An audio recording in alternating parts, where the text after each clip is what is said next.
നോക്ക് പോപ്കോൺ അങ്ങനെയുണ്ട്. ഹംസ എങ്ങനെയുണ്ട്? അമിത എങ്ങനെയുണ്ട്? അടിപൊളി. ഹംസക്ക്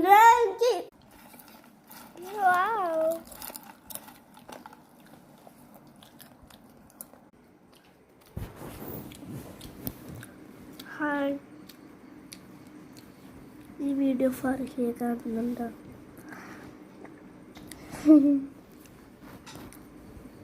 ഓണെൻ്റെ ബെസ്റ്റ് ഫ്രണ്ട് ആട്ടോ. എല്ലാവരും ഉണ്ടാക്കി നോക്ക്. 10 രൂപയുടെ പോപ്കോൺ വാങ്ങി. തിരിപ്പോസില്ല ഞങ്ങൾക്ക് മറ്റന്നാളും class.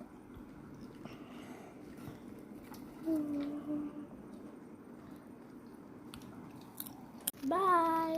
Subscribe and like and share and comment. Bye.